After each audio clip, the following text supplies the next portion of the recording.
When it comes to bait fishing, probably one of the easiest things, or one of the most important things you can use, especially even on small boats, is a set of outriggers. So what you're doing then is you're spreading your baits out. We like to run 3 baits, 2 on the surface and 1 down deep. And with the outriggers, we can keep the baits further apart. Of course, you stagger them as well, so they're different distances from the boat.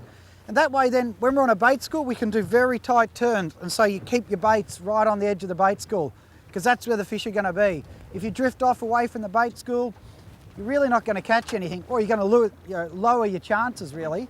So with a set of outriggers, you can just keep the baits apart and keep working tight circles or drifting over the top of the bait school. They're a handy little thing to have. There are a number of ways you can attach your line to your outrigger, but the cheapest and simplest way is with a rubber band. Just make a loop in the line, wrap your rubber band around it, pull tight. That way when a fish grabs it, it can just slide out. One trick when you're live baiting, especially when you're doing marlin, you put your 2 rigger baits out and you're really working just on the surface. The other idea is you add a sinker to your 3rd bait, which will then which will sit down the water column. Now when you're trolling a bit faster, it will come up, but when you go into your drift, it'll drop that bait down, which then helps you cover more of the water column. What we do is a really simple way of attaching. You just have a sinker like this, depending on how deep you are is the size of sinker you use. And then all we do is attach a bit of line obviously to this one, little light rubber band, just loop it back through itself like so,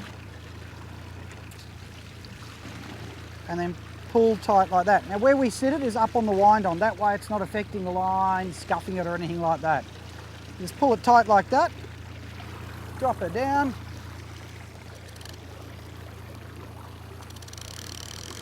and then let her down. This way you just get more, you're covering more water.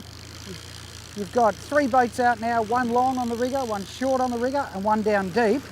And this will help you get a lot of those deeper fish too, like your kingies, your cobes. Your marlin often sit a lot deeper and sometimes you won't get them on the surface bait.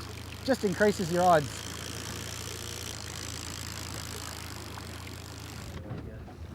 The all important thing when you're live baiting is to stay on the bait.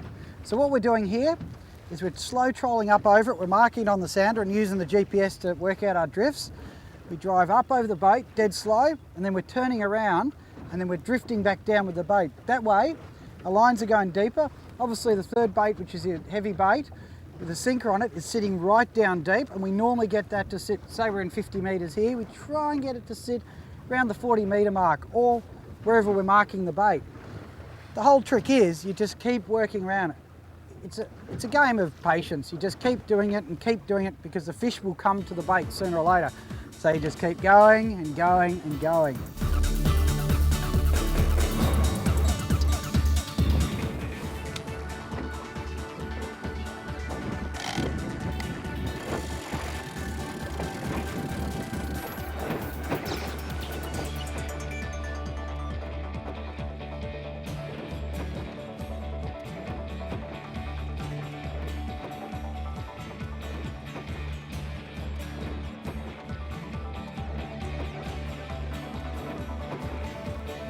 Now, you'll notice we've kept the other lines in the water.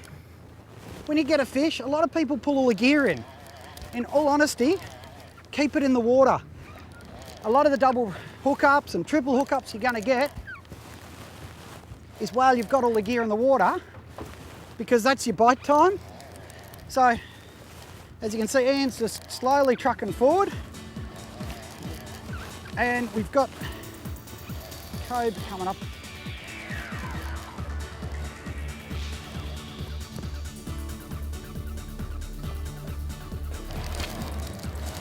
Nice little cobe.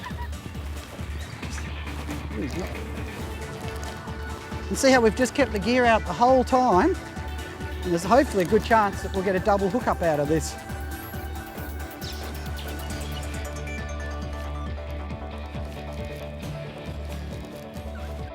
Just stick him head first in like that.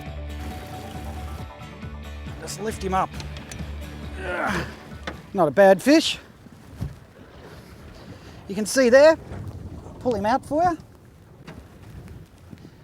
If you have a look in here, the circle hook's done a pretty unique thing, if I can just hold him there, and it's pinned him around around the middle of his jaw. But as you can see, it's done the full lock, twisted back in. That's the beauty of circle hooks. And you can see the end result.